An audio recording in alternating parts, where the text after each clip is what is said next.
चिराग पासवान की ताकत को कम करने के लिए अब उनके चाचा पशुपति पारस मैदान में उतर गए हैं और 5 सीटों पर चिराग पासवान को सीधे सीधे चैलेंज दे दिया है। कहा जा रहा है कि पशुपति पारस के इस गेम में एंट्री लेने के बाद चिराग पासवान का खेल बिगड़ सकता है और इससे सीधे तौर पर एनडीए को नुकसान होगा, तो दूसरी तरफ महागठबंधन को फायदा भी पहुंच सकता है। क्या होगा, कैसे होगा, सब इस वीडियो में विस्तार से समझेंगे, इसलिए वीडियो को आखिर तक जरूर देखिएगा। जिन 5 सीटों का जिक्र हम कर रहे थे वो हैं बखरी, साहिबपुर कमाल, चेनारी, गरखा और महुआ। इनमें से जो 2 सीटें हैं वो आरक्षित नहीं है, सामान्य सीट है, लेकिन इनमें से 3 सीटें जो हैं वो एससी आरक्षित सीट हैं, जिनमें से बखरी, चेनारी और गरखा का नाम शामिल है। जो सामान्य सीटें हैं वो साहिबपुर कमाल और महुआ है। अब इन सीटों के चुनावी समीकरण पर भी नजर डाल लेते हैं कि इन सीटों पर कौन कितने प्रतिशत कौन सी जाति मौजूद है, और खास तौर पर क्योंकि पासवान जाति का जिक्र हो रहा है तो ऐसे में हम सबसे ज्यादा ध्यान पासवान जाति पर देंगे। सबसे पहले बात करते हैं साहिबपुर कमाल की सीट पर। इस सीट पर पिछली बार आरजेडी जीती थी, यानी कि आरजेडी का कब्जा था। अब साहिबपुर कमाल जो सीट है वो बिहार के बेगूसराय जिले की एक महत्वपूर्ण विधानसभा सीट कही जाती है। इसमें जो पासवान और बाकी के दलित समाजों का जो प्रभाव है वो करीब 15 से 20% के आसपास बताया जाता है। हालांकि इस सीट पर यादव, भूमिहार, मुस्लिम, ओबीसी जैसे और भी वर्ग आते हैं, लेकिन सबसे ज्यादा जो प्रभाव यानी जीत और हार जो तय करते हैं वो पासवान जाति के लोग होते हैं। साथ साथ दोस्तों आपको भी बता दें कि पूरे बिहार में सबसे बड़ी दलितों की जो जाति है वो पासवान समाज को ही कहा जाता है, जो करीब 5.3% के आसपास है और इसको दुसाध जाति के नाम से भी जाना जाता है और दलितों की सबसे बड़ी जाति कही जाती है। रामविलास पासवान इसके बड़े नेता कहे जाते हैं। अब बढ़ते हैं दूसरी सीट की तरफ। बखरी सीट पर बात करते हैं, जो कि पिछली बार सीपीआई के खाते में गई थी।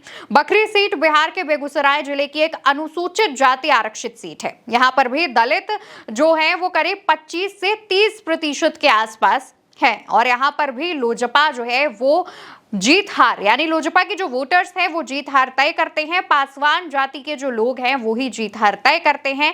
पासवान जाति के बाद इस सीट पर यादव, मुस्लिम, ओबीसी और अगड़ी जातियां भी हैं, जो कि एक तरफ अगर आकर प्रदर्शन करें, एक तरफ किसी के पक्ष में चली जाए तो यहाँ पर पासवान जो वोटर्स हैं उनकी अहमियत कम हो जाती है, लेकिन ऐसा आज तक देखने को मिला नहीं है। तीसरी सीट है चेनारी। चेनारी जो है पिछली बार कांग्रेस के खाते में थी। बिहार के रोहतास जिले की एक अनुसूचित जाति आरक्षित सीट है और सासाराम लोकसभा क्षेत्र का हिस्सा है। इस सीट पर भी दलित समाज की जो भागीदारी है वो 22 से 25% के आसपास बताई जाती है और इस सीट पर कुर्मी, कोयरी, यादव, मुस्लिम भी जीत हार तय करते हैं, लेकिन क्योंकि सबसे ज्यादा दुसाध जाति पासवान जाति के लोग हैं तो ऐसे में उनका वर्चस्व इस सीट पर काफी ज्यादा है। गरखा सीट की बात करें तो यहाँ पर पिछले 3 चुनावों से आरजेडी का कब्जा रहा है, आरजेडी का गढ़ मानी जाती है और बिहार के सारण जिले की एक महत्वपूर्ण विधानसभा सीट है, जो कि सारण लोकसभा क्षेत्र का हिस्सा है।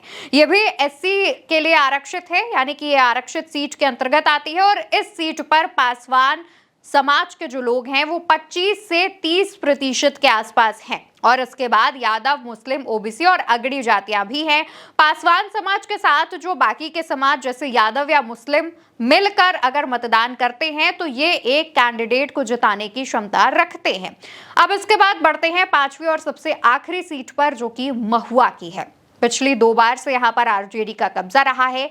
यही वो सीट है जहां से तेज प्रताप यादव ने अपनी राजनीति की शुरुआत की थी। हालांकि इसके बाद पिछले चुनाव में उन्होंने हाजीपुर से चुनाव लड़ा था। महुआ सीट वैशाली जिले की एक महत्वपूर्ण विधानसभा सीट है, हाजीपुर लोकसभा क्षेत्र के अंतर्गत आती है और इसको लेकर के जो जानकारी है उसके मुताबिक इस सीट पर पासवान और रविदास समाज के जो लोग जो दलित वर्ग में आते हैं उनकी भागीदारी करीब करीब 21% है। इसके अलावा यादव और मुस्लिम समाज के जो लोग हैं वो 15 से 20% के आसपास हैं और यहाँ पर भी जो जीत हार है वो पासवान समाज के लोग ही तय करते हैं। तो दोस्तों कुल मिलाकर ये जो 5 सीटें हैं यहाँ पर पासवान समाज के जो लोग हैं वो बहुसंख्यक आबादी में है, यानी कि उनकी जो आबादी है वो करीब 20 से 25% या फिर बाकी आबादियों से काफी ज्यादा है और ऐसे में जब सीधे तौर पर पासवान समाज के 2 बड़े नेता, 2 बड़े दल ने प्रत्याशी अपने खड़े कर दिए हैं, तो वोटर्स के बीच एक संशय की भावना रहेगी, वोटर्स के बीच एक कंफ्यूजन की स्थिति हो सकती है और साथ ही साथ यहां पर इस बार चिराग पासवान को झटका लगेगा या फिर पशुपति पारस की पार्टी को लोग पहचानेंगे, ये सबसे बड़ी बात है। फिलहाल इन 5 सीटों को लेकर के राजनीतिक विश्लेषकों का मानना है कि दलित वोट बैंक में निश्चित तौर पर बंटवारा इस बार देखने को मिलेगा और इससे महागठबंधन को अप्रत्यक्ष रूप से फायदा हो सकता है, लेकिन एनडीए को नुकसान होगा। आमतौर पर देखने वाली बात होती है, अगर किसी का नुकसान हो रहा है तो किसी का फायदा होगा, किसी का फायदा हो रहा है तो किसी का नुकसान होगा। अगर फायदा महागठबंधन का हो रहा है तो साफ तौर पर आप समझ सकते हैं कि नुकसान एनडीए को भी उठाना पड़ सकता है। पिछले चुनावों की बात करें तो लोजपा ने अलग चुनाव लड़ा था, यानी चिराग पासवान की पार्टी विधानसभा चुनावों में अलग लड़ी थी, तो उसमें चिराग पासवान को जो भी झटका लगा था उसको और एनडीए का कोई लेना देना नहीं था। हालांकि चिराग पासवान ने बाकी दलों का भी खेल बिगाड़ा था, खासतौर पर नीतीश कुमार का, लेकिन बहुत बड़ा जो झटका है अगर आप ऐसे देखेंगे सीटों के मामले में तो लगा था, लेकिन अप्रत्यक्ष तौर पर लगा था। अब दूसरी तरफ अगर हम पशुपति पारस की बात करें तो फिलहाल तो वो जो चुनाव लड़ने जा रहे हैं, प्रत्याशियों का ऐलान इन सीटों के अलावा और भी कई सीटों पर कर चुके हैं, लेकिन यहां पर जो सबसे दिलचस्प वाकया रहेगा वो ये देखने वाली बात रहेगी कि चिराग पासवान अपने चाचा पशुपति पारस का नुकसान करेंगे या फिर चाचा पशुपति पारस अपने भतीजे चिराग पासवान का नुकसान करेंगे। इन दोनों ही सीटों पर पासवान समाज के 2 बड़े नेता एक दूसरे के आमने सामने हैं, कैंडिडेट्स उतार दिए हैं और इस वक्त चुनौती दोनों ही दलों के सामने है कि कौन किसको मात देगा।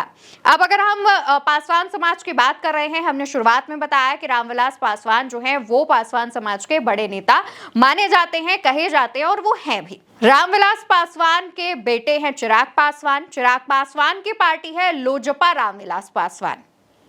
दूसरी तरफ रामविलास पासवान के सगे भाई हैं पशुपति पारस, उनकी पार्टी है राष्ट्रीय लोक जनशक्ति दल, यानी कि RLJP, और ऐसे में इन दोनों ही दलों के सामने मुश्किलें हैं और जनता इससे ज्यादा कंफ्यूजन में है। जनता के पास कई सारे ऑप्शंस हैं, लेकिन साथ ही साथ जो पासवान समाज की जनता है उसके सामने अब पासवान समाज के नेता को चुनने के लिए 2 ऑप्शंस हैं। माना जा रहा है कि इनमें से जो चिराग पासवान या फिर एनडीए की सरकार से नाराज होंगे वो पशुपति पारस की तरफ शिफ्ट हो सकते हैं या फिर किसी और दूसरे दल को वोट दे सकते हैं, लेकिन इन 5 सीटों पर पासवान समाज के किस दल की जीत होगी इस पर सभी की निगाहें टिकी हुई हैं। फिलहाल ये जो खबर है इसको लेकर आप क्या सोचते हैं और साथ ही पासवान समाज किस दल की तरफ शिफ्ट हो सकता है उसको लेकर आपकी क्या राय है, कमेंट सेक्शन में बताइएगा और इस वीडियो को ज्यादा से ज्यादा शेयर करिएगा।